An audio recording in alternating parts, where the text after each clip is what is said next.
B J P versus Congress ಏನೇ ಇರಲಿ, ಇವತ್ತು ಇವರು ಅಧಿಕಾರದಲ್ಲಿದ್ದಾರೆ, ನಾಳೆ ಅವರು ಅಧಿಕಾರದಲ್ಲಿರ್ತಾರೆ, ನಡೀತಾ ಇರ್ತಿದ್ದು ಪ್ರಜಾಪ್ರಭುತ್ವದಲ್ಲಿ. But we have to look at a larger interest. ಕಾಂಗ್ರೆಸ್ನವ್ರಿಗೆ ಹೇಳ್ತಾ ಇರೋದು ಅದನ್ನು, ನಿಮ್ಮ ವೋಟ್ ಬ್ಯಾಂಕನ್ನು ಪ್ರೊಟೆಕ್ಟ್ ಮಾಡೋದಕ್ಕೆ ಏನೇನು ಮಾಡಬೇಕು ಅದನ್ನು ನೀವು ಮಾಡ್ತಾ ಇದ್ದೀರಿ. ಆ ಮೂಲಕ ಏನು ಸಂದೇಶ ಕೊಡ್ತಾ ಇದ್ದೀರಿ? ನೀವು ಗಲಾಟೆ ಮಾಡಿ ಡೋಂಟ್ ವರಿ, ನಿಮ್ಮನ್ನು ಪ್ರೊಟೆಕ್ಟ್ ಮಾಡೋದಕ್ಕೆ ನಾವು ಇದ್ದೀವಿ ಅಂತ ಅಲ್ವಾ? ನಾಡಿನಲ್ಲಿ ಇರಬೇಕಾದದ್ದು ರೂಲ್ ಆಫ್ ಲಾ.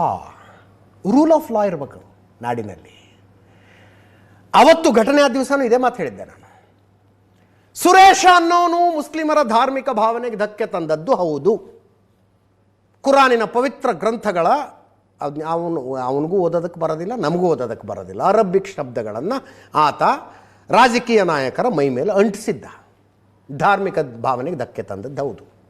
ಹಾಗೆ ಮಾಡಿದಾಗ ಪೊಲೀಸರು ಏನು ಕ್ರಮ ಕೈಗೊಳ್ಳಬೇಕು ಅಂತ ಕಾನೂನಿದೆ. ಆ ಕಾನೂನಿನ ಅಡಿಯಲ್ಲೇ ಆಗಬೇಕು. ಯಾರು ಯಾರ ಧಾರ್ಮಿಕ ಭಾವನೆಗೆ ಧಕ್ಕೆ ತಂದರೂ ಕೂಡ ಅದೇ ಕಾನೂನು. ಸುಮ್ಮನೆ ಸಂವಿಧಾನದ ಪ್ರತಿ ಹಿಡ್ಕೊಂಡು ಹಿಂಗೆ ಅಲ್ಲಾಡ್ಸೋದಲ್ಲ, ಸುಮ್ಮನೆ ಅಲ್ಲಾಡ್ಸೋದಲ್ಲ, ಅದರೊಳಗೆ ಏನಿದೆ ಅನ್ನೋದು ನೋಡ್ಬೇಕಲ್ರಿ. ಪ್ರತಿಯೊಬ್ಬನಿಗೂ ಧಾರ್ಮಿಕ ಹಕ್ಕು ಹೆಂಗಿದೆಯಲ್ಲ ಹಾಗೆ ಅವರ ಧಾರ್ಮಿಕ ಹಕ್ಕುಗಳಿಗೆ ಧಕ್ಕೆ ಬಂದಾಗ, ಧಾರ್ಮಿಕ ಭಾವನೆಗೆ ಧಕ್ಕೆ ಆದಾಗ ಏನು ಮಾಡಬೇಕು ಅನ್ನೋದು ಕೂಡ ಸಂವಿಧಾನದಲ್ಲಿ ಇದೆಯಲ್ಲ, ಅದರ ಪ್ರಕಾರನೇ ನಡೀಬೇಕಲ್ಲ. ಯಾರ್ದೋ ಭಾವನೆಗೆ ಜಾಸ್ತಿ ಧಕ್ಕೆ, ಯಾರ್ದೋ ಭಾವನೆಗೆ ಕಡಿಮೆ ಧಕ್ಕೆ ಅನ್ನೋದಿಲ್ಲ ಇಲ್ಲಿ. ಅದಕ್ಕೆ ಆವತ್ತು ಪ್ರಶ್ನೆ ಕೇಳಿದೆ ನಾನು, ಯಾವ ಮೈಸೂರಿನ ಉದಯಗಿರಿಯಲ್ಲಿ ಗಲಾಟೆ ಆಯ್ತಲ್ಲ, ಇದೇ ಮೈಸೂರಿನಲ್ಲಿ ಚಾಮುಂಡೇಶ್ವರಿ ವೇಶ್ಯ ಅಂದವ್ರು ಇಲ್ವಾ? ಅವ್ರ ಮೇಲೆ FIR ಆಗಿಲ್ವಾ? ಯಾರಾದರೂ ಹೋದ್ರ ಪೊಲೀಸ್ ಸ್ಟೇಷನ್ಗೆ ಕಲ್ಲು ಹೊಡಿತೀವಿ ಅವ್ರನ್ನ ನಮ್ಮ ಕೈ ಕೊಡದೆ ಹೋದ್ರೆ ಅಂತ? ಹೋದ್ರೇನ್ರಿ? ರಾಮ ಹೆಂಡುಗುಡುಕ ಸ್ತ್ರೀಲೋಲುಪ ಅಂತ ಹೇಳಿಕೆ ಕೊಟ್ಟವ್ರಿಲ್ವಾ ಅಲ್ಲಿ? ಇದೇ ಮೈಸೂರಿನಲ್ಲಿಲ್ವಾ? ಅವ್ರ ಮೇಲೆ FIR ಆಗಿಲ್ವಾ? ಹೋದ್ರ ಯಾರಾದ್ರು?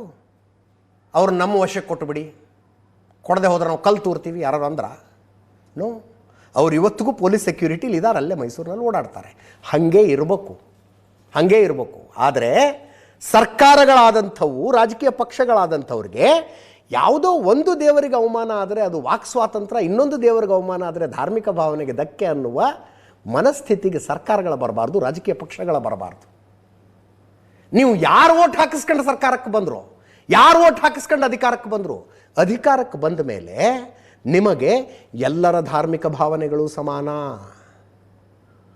ಹಂಗಾಗ್ತಿದೆಯಾ ಮೈಸೂರಿನಲ್ಲಿ? ಆಗಿದೆಯಾ ಹಾಗೆ? ಯಾರೋ ಒಬ್ಬ ಮೈಸೂರಿನಿಂದ ಫೋನ್ ಮಾಡಿದ್ದ ನನಗೆ ಈಗ ಸ್ವಲ್ಪ ದಿವಸದ ಹಿಂದೆ. ಸರ್, ಆ ಪ್ರಚೋದನಕಾರಿಯಾಗಿ ಭಾಷಣ ಮಾಡಿದ್ನಲ್ಲ ಆ ಮೌಲ್ವಿ ಮೈಸೂರಿನಲ್ಲೇ ಇದ್ದಾನೆ ಸಾರ್ ಅಂತ ಹೇಳ್ತಿದ್ದ ಆತ. ನಾನಂದೆ, ಮೈಸೂರಿನಲ್ಲೇ ಇದ್ದಾನೇನಯ್ಯ, ಆತ ಯಾವ ಏರಿಯಾದ ಯಾವ ಗಲ್ಲಿಯ ಯಾವ ಮನೆಯಲ್ಲಿದ್ದಾನೆ ಅನ್ನೋದು ನನಗೆ ಗೊತ್ತಿದೆ, ನನಗೆ ಗೊತ್ತು. ಏನು ಮಾಡ್ತೀಯ ತಗೊಂಡು? ಅರೆಸ್ಟ್ ಮಾಡಬೇಕಾಗಿರೋರು ಪೊಲೀಸರು. ಅಂತೂ ಇಂತೂ ಅರೆಸ್ಟ್ ಮಾಡಿದ್ರು ಬಿಡಿ ಅವನನ್ನು, ಇರಲಿ. ನನಗೆ ಮೈಸೂರಿನ ಒಬ್ಬ ಸಾಮಾನ್ಯ ನಾಗರಿಕ ಫುಲ್ ಥ್ರಿಲ್ಲಾಗಿ ಹೇಳ್ತದೆ, ಸಾರ್ ಅವ್ನು ಮೈಸೂರಿನಲ್ಲೇ ಇದ್ದಾನೆ ಸಾರ್ ಅಂತ. ಮೈಸೂರಿನಲ್ಲ, ಯಾವ ಏರಿಯಾದ ಯಾವ ಗಲ್ಲಿ ಯಾವ ಮನೇಲಿದ್ದಾನೆ ಅನ್ನೋದು ನನಗೆ ಗೊತ್ತು ಅಂತ ಹೇಳಿದೆ ನಾನು. ಅವನಿಗೆ ಗೊತ್ತಿತ್ತು. ಅರೆಸ್ಟ್ ಮಾಡಬೇಕಾಗಿರೋ ಪೊಲೀಸರಿಗೆ ಅದು ಬೇಕಾಗಿಲ್ಲ ಅಂದರೆ ಏನು ಹೇಳಲಿ ನಾನು? ನೀವು ಈ ಹೇಳಿಕೆಗಳನ್ನು ಕೊಡೋರಿದ್ದೀರಲ್ಲ, 1000 ಜನ ಸೇರ್ಕೊಂಡು ಗಲಾಟೆ ಮಾಡಿದ್ರು ಅಂತ ಪೊಲೀಸ್ FIR ಆಗಿದೆ, ಅರೆಸ್ಟ್ ಆಗಿರೋರು 16 ಜನ. ಅವರನ್ನು ಪ್ರೊಟೆಕ್ಟ್ ಮಾಡೋರು ಇದ್ದೀರಲ್ಲ, ಮುಂದಿನ ಪೀಳಿಗೆ ಹೆಂಗಾಗಬೇಕು ಅಂತ ಅನ್ಕೊಂಡಿದ್ದೀರಿ? ಮುಂದಿನ ಪೀಳಿಗೆ ಏನಾಗಬೇಕು ಅನ್ಕೊಂಡಿದ್ದೀರಿ ನೀವು? ಜನರಿಗೆ ಪೊಲೀಸರ ಭಯ ಇರಬೇಕು. ಮೊದಲನೆಯದ್ದು ಪೊಲೀಸರ ಭಯ ಇರಬೇಕು.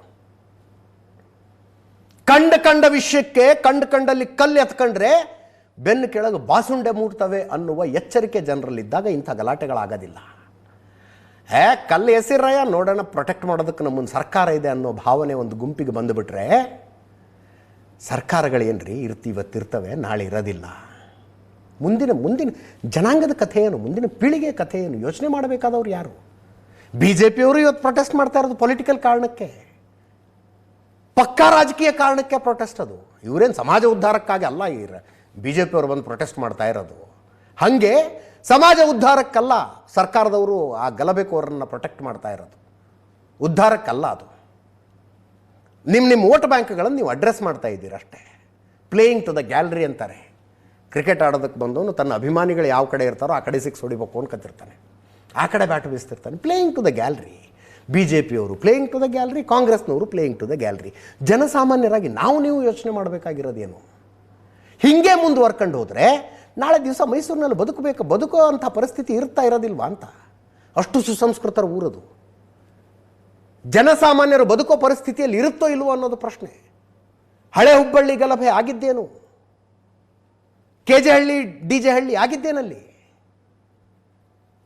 ಅರೆ ಹೌದ್ರಿ, ಕೆಜೆ ಹಳ್ಳಿ DJ ಹಳ್ಳಿಯಲ್ಲೂ ಒಬ್ಬ ಧಾರ್ಮಿಕ ಭಾವನೆಗೆ ಧಕ್ಕೆ ತಂದಿದ್ದಪ್ಪ.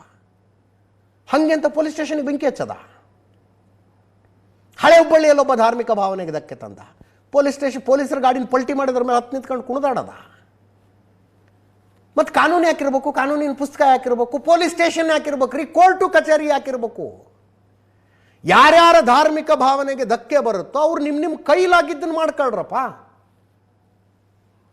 ಕೈಲಾಗಿದ್ದು ಮಾಡ್ಕೊಳ್ಳಿ. ಕರಿಯೋಣ ಇದನ್ನೊಂದು ರಾಜ್ಯ ಅಂತ. ಇದರ ಬಗ್ಗೆ ಎಚ್ಚರಿಕೆ ಒಬ್ಬನಿಗೂ ಇಲ್ಲ. ಈ ವಿಷಯದಲ್ಲಿ ಯಾರು ಹೆಂಗೆ ಪ್ರತಿಕ್ರಿಯೆ ಕೊಡ್ತಾರೆ ಅನ್ನೋದರ ಮೇಲೆ ಅವನು BJP ಸಪೋರ್ಟ್ರ ಕಾಂಗ್ರೆಸ್ ಸಪೋರ್ಟ್ರ ಹೇಳ್ಬಿಡ್ಬೋದು ನೋಡ್ರಿ. BJP ಸಪೋರ್ಟ್ರ ಕಾಂಗ್ರೆಸ್ ಸಪೋರ್ಟ್ರ ಹೇಳ್ಬಿಡ್ಬೋದು. ಹಾಗೆ ಒಳ್ಳೆ ಲಕ್ಷಣ ಅಲ್ಲ ಇದು. ನೋ.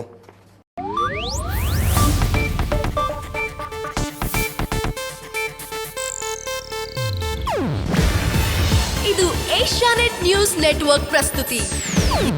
ನೀವು ನೋಡ್ತಿದ್ದೀರಾ ಏಷ್ಯಾನೆಟ್ ಸುವರ್ಣ ನ್ಯೂಸ್.